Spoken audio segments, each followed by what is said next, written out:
감사합니다. 사도행전 1장 8절입니다. 한 절 말씀을 제가 읽도록 하겠습니다. 오직 성령이 너희에게 임하시면 너희가 권능을 받고 예루살렘과 온 유대와 사마리아 땅 끝까지 이르러 내 증인이 되리라 하시니라. 아멘. 여러분, 산업인들이 반드시 가장 잘 인도받아야 될 부분들이 말씀 붙잡으면 응답이 온다라는 거. 오늘 우리 낮에도 말씀을 좀 나누었습니다만은 어떤 면에서 산업 현장에 가장 놓치기 쉬운 부분들이 말씀을 놓쳐요.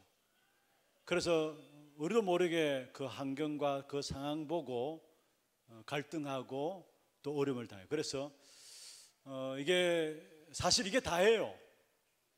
이 일을 위해서 주의 종들을 세웠고 이 일을 위해서 교회를 세운 것이죠. 여러분, 산업 현장에 아무리 큰 문제가 있다 할지라도 이런 말씀이 딱 잡혀 있으면은 오히려 그 문제 속에서 답이 보여지고요, 평안을 누리게 됩니다. 문제 있다 할지라도. 그래서 말씀 붙잡으면 반드시 응답이 온다는 이것이 신앙생활의 가장 중요한 키예요. 대부분 다 듣고 있으면서도 안 믿어요. 또 심지어 목사인 제 자신이 설교하면서도 안 믿고 하는 부분이 많아요. 근데 반드시 여러분이 산업 현장에 있는 여러분이 반드시 가져야 될 부분들이 있다면 말씀 붙잡으면 반드시 응답 온다라는 거, 이 부분들을 그러면서 이 사실 알면은 우리가 말씀 들을 때마다 말씀이 새롭게 들려지죠. 이 사실 진짜 알면 알수록 새롭게 들려지면서 그게 말씀에 대한 흐름들을 놓치지 않게 돼 있어요. 그 다음에 두 번째로 여러분, 교회를 통해서 우리 산업인들이 정말로 응답받아야 될 세 가지입니다. 오늘 우리 장로님도 기도하셨고 저도 메시지 가운데서 이 부분을 전달했습니다마는 세 가지인데, 먼저 서밋팀입니다. 두 번째 인턴십 팀입니다. 세 번째 바로 봉사팀입니다. 헌신팀이라고 할 수 있고요, 봉사팀입니다. 결국은 이것을 통해서 현장까지 연결됩니다. 이렇게 되는 것을 가지고 하나님의 인도다라고 해요. 여기서 전도도 열매 맺게 되는 것입니다. 그렇다면 오늘 제가 좀 말씀드리고 싶은 부분들은 이 부분입니다. 여러분, 산업선교에서 이제까지 잘 인도받았습니다. 그런데 진짜 새로운 시작이 돼야 합니다. 새로운 시작이 됩니다. 그 첫 번째가 여러분 중심에서 어떻든 우리 후대들이 서밋에 설 수 있는 여러분 팀이 딱 세워져야 돼요. 두 번째로 진짜 우리 후대들을 바르게 인도할 수 있는 인턴십 팀으로 딱 세워져야 돼요. 그 다음에 세 번째로 진짜 여러분이 우리 후대들을 바르게 인도할 수 있는 헌신팀들이 세워져야 돼요. 사실은 성경에서 이미 이 부분들이 먼저 주어졌었어요. 사실은 이 다음에 모든 응답들이 나오는 거예요. 사실은. 그리고 교회 안에서 일어나야 될 세 가지 중요한 시스템이고요, 특별히 우리 산업선교에서 여러분만이 할 수 있는 답이에요. 이게 여러분 정말로 후대들을 어떻게 도울 것인가, 여러분 산업선교 가장 첫 번째 기도 제목 아닙니까? 그렇다면 여러분 후대들이 어릴 때부터 서밋팀이라는 것은 진짜 올바른 미션을 가질 수 있도록, 이게 답니다. 사실은 여러분 대통령 김영삼 대통령 같은 경우에는 그 아버지가 이야기를 했잖아요. 어릴 때 김영삼 대통령 국민 초등학교 5학년 때인가 책상 앞에 나는 대통령이 될 것이다 써붙여놨다 하잖아요. 그런데 세계적인 지도자들도 마찬가지고 훌륭한 사람들, 나름대로 뭔가 영향을 입힌 사람들은 그냥 된 것이 아니에요. 어릴 때부터 자기의 주어진 미션들을 틀린 미션이라 할지라도 붙잡은 거예요. 잘못된 미션이라도 붙잡은 거예요. 그래서 우리가 정말 우리 후대들에게, 우리 자녀, 우리 아이들에게 평생의 미션을 지금 발견한다면 더 말할 나위 없이 좋은 것이죠. 그런데 지금 어떤 면에서 평생에 주어지는 미션 잡을 수 있는 연령이 아니에요. 그러면 그때 우리 아이들에게 올바른 미션들을 붙잡을 수 있도록 인도하는 부분들이 우리 산업선교 중심에서 팀이 딱 세워져가지고 되어져야 돼요. 예수님께서 갈보리산에서 다 끝내시고 감난산에 부르셨잖아요. 그 감난산에서 40일 동안 제자들 하신 일이 구체적인 미션을 주어졌어요. 그러니까 그때부터 끝난 거예요. 사실은 그 미션 붙잡고 그들은 전혀 흔들리지 않고 그 길들을 갈 수 있었다라는 거. 그래서 어릴수록 좋아요. 이거는 나이 들어도 미션을 가질 수 있습니다만은, 여러분, 류 목사님 메시지 가운데 그렇게 말을 하더라고요.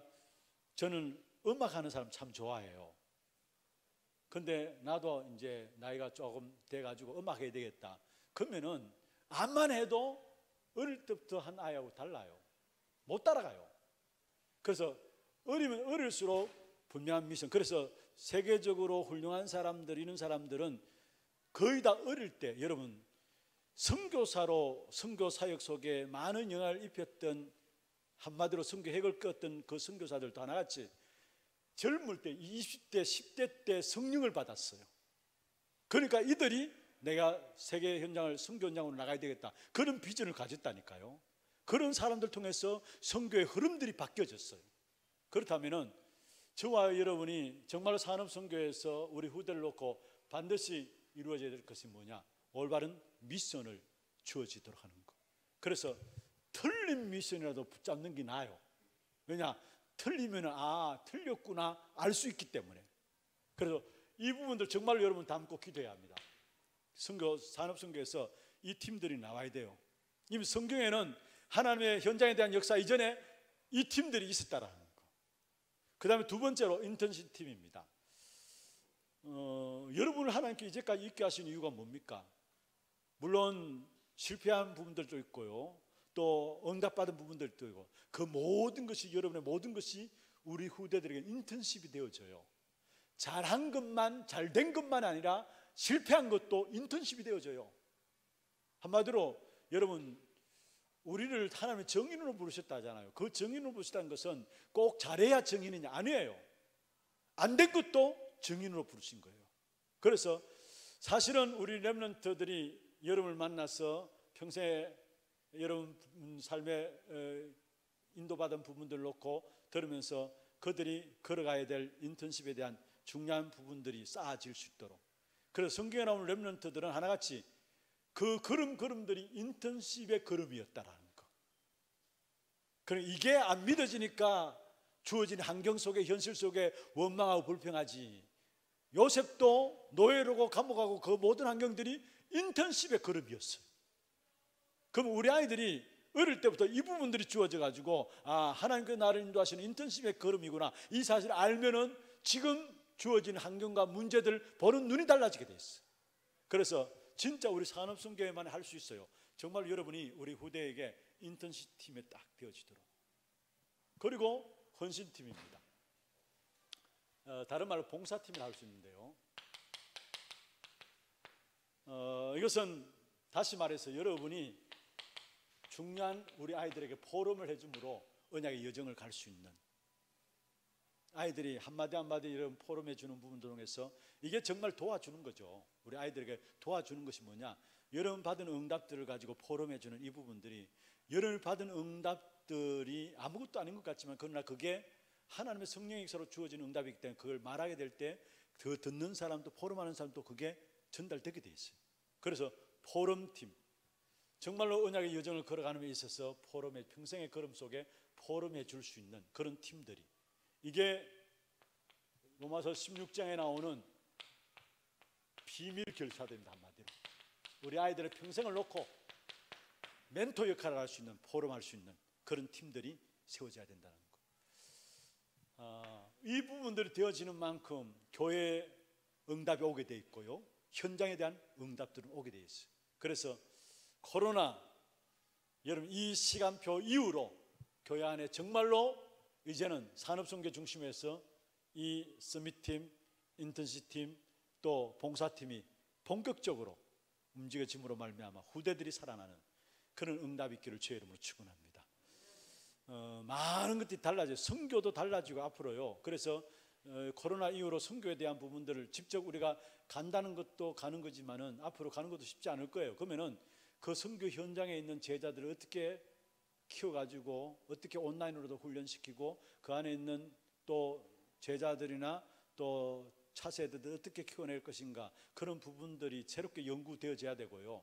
또 실제로 앞으로는 제가 지난 50주년 기념 그 예배 낮 시간에 메시지 전했던 것처럼 앞으로는 전문인 어떤 평신도 선교사들이 일어나서 많은 현장에 코로나 이후로는 많은 전문인 선교사들이 일어나서 오히려 그들을 활용해서 선교의 역사들이 더 일어나게 돼 있어요.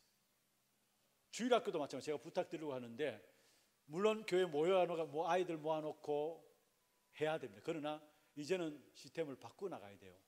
주일학교들 피할 수 없는 온라인이에요. 이제는 피할 수 없는 부분. 그렇다면 이 부분들을 우리가 어떻게 활용할 것인가? 제가 우리 그 중남미 선교 인도 그 가운데서 지금 코로나가 일어나니까 멕시코 이런 데서는 사역을 못 들어가니, 그러니까 요청해 오기를 지금 주일학교 사역 이런 부분들을 온라인으로 해가지고 그 영상들을 제작해가지고 좀 보내주면은 우리 후대들을 하는데 도움 되겠다, 그렇게 요청이 들어왔어요. 앞으로 선교도 그렇게 되어져야 될 것이 아닌가, 이런 생각들을 하게 돼요. 그래서 무엇보다도 정말로 코로나 이후로 우리 산업선교회가, 우리 산업선교회장 또 부회장 우리 그 장로님들이 제 방에 지난주 들어와서 산업선교 집중훈련을 좀 해주십시오라고 했는데 한번 시간을 한번 잡아보겠습니다. 그러나 무엇보다도 정말 우리가 이제는 실제적인 응답을 누려야 되는데, 그게 뭐냐? 산업선교 안에서 사실 이게 지금까지 우리 교회 산업선교 인도 받아왔던 부분들이에요. 이런 부분들을 놓고 응답 받으려고 지금 하고 있고요. 사실은 그렇잖아요. 이미 산업선교에서 사실 이 부분들을 인도 받아왔던 부분들 아닙니까? 그러나 이제는 진짜 실제적인 팀들이 세워질 수 있도록 이 부분에 응답 받음으로 말미암아 여러분 통해서 이 응답이 현장으로 연결되어지는 그런, 그래서 전도운동이 일어나는 그런 축복된 응답이 있기를 주의 이름으로 축원합니다. 여러분 교회의 일들도 보면요, 사실은 우리 장로님들만 해도 그래요. 당장 어떤 부의 일들이 맡겨지면은 그 맡겨진 일들은 최선을 다해서 합니다. 그런데 자리가 안 맡겨지면은 내 일이 아닌 양 그냥 방관하고 있어요. 그러면은 교회 일이 다 맡길 수 없잖아요. 장로님들 많은데 예를 들어서 찬양국장이다. 그러면은 맡게 되면은 진짜 사명감 가지고 해요. 근데 맡고 나서 끝나면은 상관없게 돼요. 그래서는 안 되잖아요. 모두가 함께 기도하고 모두가 다 참여하는 것이 돼야 되죠. 그렇잖아요. 내가 어떤 선교국을 만났다, 재정국을 만났다. 그러면 만났을 때 그 만난 사람 대표적으로 세운 사람이지, 그게 그 사람 중심에서 모두 하나 되어 살라고 세워준 거 아닙니까? 그런데 내게 맡겨진 것은 잘하는데 그게 끝나고 나면은 나와 상관없는 것이 되어져요. 그런데 이 사역만큼은 왜 이 팀들이 세워져야 되느냐? 여러분 정말 후대를 놓고 구체적인 사역들이 되어져야 된다는 거. 그냥 내가 맡겼기 때문에 하는 것이 아니라 이 사역을 놓고 구체적으로 해야 된다는 거. 중요한 응답들이 새롭게 시작되기를 주의 이름으로 축원합니다. 하나님 감사합니다. 우리 산업선교회 말씀의 흐름 속에 있게 하시고 또 그 흐름 속에서 중요한 시간표에 따라서 우리에게 중요한 응답들을 새로 시작할 수 있도록 허락하여 주심을 감사함을 드립니다. 우리 산업선교회가 정말로 서밋팀, 인턴십팀, 봉사팀들이 세워짐으로 우리의 후대들이 바르게 세워지게 하시고 또 교회가 바르게 세워지게 하시며 이로 말미암아 교회의 응답이 현장의 응답으로 연결되어지는 귀한 축복된 역사가 시작될 수 있도록 인도하여 주옵소서. 이 일에 우리 산업선교회 모두가 쓰임받는 귀한 축복이 있도록 역사하여 주옵소서. 살아계신 예수 그리스도의 이름으로 감사하며 기도드리옵나이다. 아멘. 지금 우리 인생의 모든 문제 해결하신 예수 그리스도의 은혜와 하나님 아버지의 말로 닿을 수 없는 사랑하심과 성령님의 내주인도 역사 충만하심이 특별히 교회의 가장 중요한 부분들을 응답을 붙잡고 새로 시작하기를 원하시는 귀한 산업선교회 임원 임사들 또 우리 모든 회원들 머리 위에와 이들의 가정과 산업들 위에 몸된 교회 위에 지금부터 영원토록 항상 함께 있을지어다. 아멘. 아멘.